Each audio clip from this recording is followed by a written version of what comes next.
solutions. I was at our publications table today, and I was speaking to this young person from Arizona who's trying to fight SB 1070. And he grabbed the book and he said, it's like Mao's Red Book. And I was like, man, that's what I was thinking. And it was just really cool to hear him make that connection. I was like, how about you buy like 10 to 15 of these books and you all have like a youth organizing group where you talk about it and you really try to engage this. And we can just we need to build off of this. And so that leads me to a point that I actually wanted to kind of focus on today, which is I think I have a really important role in speaking to youth. I have, maybe it's because I came in the movement at 17 and a half, so I have like just a knack for knowing how to organize young people into this organization and kind of teach them this politic and then hear them now organize other people. It's helpful. I also think that it might,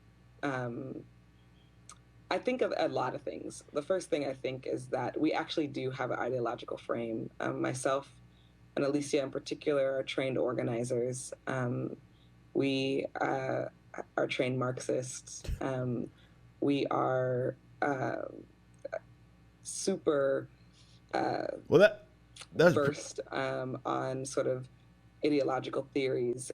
So basically, she just flat out said it. That's what they're out, and she mentions Alicia. That's another founder, one of the two. So that's two founders, right? That she didn't mention the other, but two of them are admitting right there, like their ideological foundation. Their ideological foundation is Marxism. The trained Marxists. That's exactly what she just admitted. She just said it. That wasn't a secret. I've long known that, but for those of you that have been on the fence with this, you heard it from the horse's mouth. China's Little Red Book. Quotations from Chairman Mao Zedong, 1964. There are a handful of books that have influenced hundreds of millions of people's lives over the decades, centuries, and millennium of human existence. Mao's Little Red Book, or Quotations from Chairman Mao Zedong, was one of these. It was a book of political and cultural statements based on the speeches, writing, and thoughts of China's communist leader, Chairman Mao Zedong. Mao was the Chinese revolutionary leader who, after leading a long-armed struggle, helped found the People's Republic of China in 1949. His book, Quotations from Chairman Mao Zedong, which became commonly known as the Little Red Book, was the idea of General Lin Biao. Compiled by the staff of the People's Liberation Army Daily, it was first published in 1964. The book helped promote even further the personality cult that surrounded Mao and his own brand of communism that became collectively known as Maoism. The book would be printed by the hundreds of millions, and it got its name from the fact that it had a vivid red cover and was pocket size. The idea was for the party's faithful to carry it around with them constantly, so it was always ready at hand for them to consult and inspire. The book's slogan was, "Workers of the world unite," and at one stage in China during what was called the Cultural Revolution, it was almost mandatory to carry around a copy. The Chinese Cultural Revolution ran from 1966 to 1976 and was pioneered by Chairman Mao.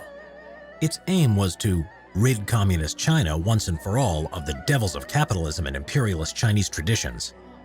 The final version of the Little Red Book contained 267 quotations covering 25 topics such as war and peace, unity, discipline, women, criticism and self-criticism, imperialism, and correcting mistaken ideas.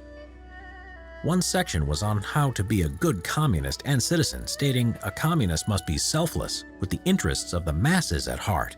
He was to possess a largeness of mind as well as a practical, far-sighted mindset. Another stressed how everyone was involved. Intellectuals, students, soldiers, and the average peasant were to involve themselves in political work and study Marxism and Leninism. It was at first only distributed among top officials in order to get feedback. Then an expanded version was given out to the People's Liberation Army. Finally, a year later in 1965, hundreds of print shops were set up across China and it was made available to the masses. Because it was a simplified version of Mao's writings, the Little Red Book helped the peasants and workers understand Mao's ideas, therefore helping the widespread indoctrination of Mao's cult of personality and communist ideology. The authorities expected all loyal citizens to own a copy, and not only to carry it around at all times, but to actively read it on a daily basis for inspiration and guidance in all aspects of everyday life. Disrespecting or misquoting the book could get you in trouble. After that, it was actively promoted in communist countries. But when Chinese and Soviet relations started to turn sour during the 1960s, the book was banned in the Soviet Union. After Mao's death in 1976, his successors tried to discourage the book and its Maoist teaching.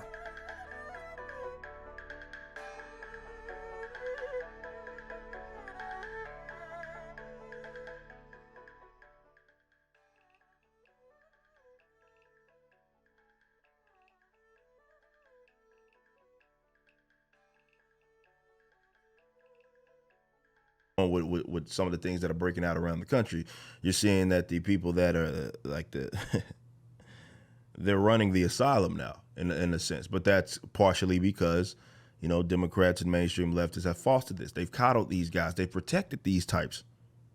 Said that they weren't what they were. Oh, you're just being over dramatic. Why would you say that? Like, you think that it's just some coincidence that groups like or people that are proudly, which is another kind of less organized group. You know, when you look at what you guys consider Antifa, it's not a secret as to why they latched their wagon onto like Black Lives Matter, because they both with the black and red.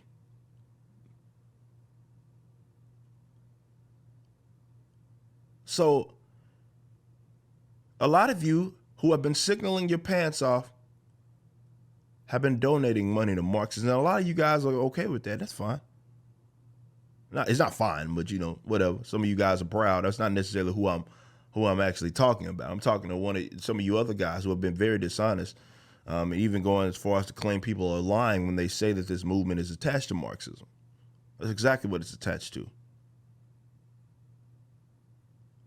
So you can sit up here and be mad, be upset.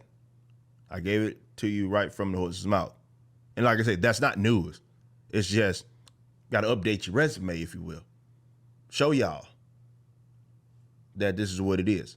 So don't sit up here and try to be lecturing people about this. This is just what it is. And a lot of you guys have been funny. Some of you guys are proud. Some of you got egg on your face. I don't care either way. Marxist is a deadly ideology. It should be shunned. It should be shamed. And I absolutely will continue to do so.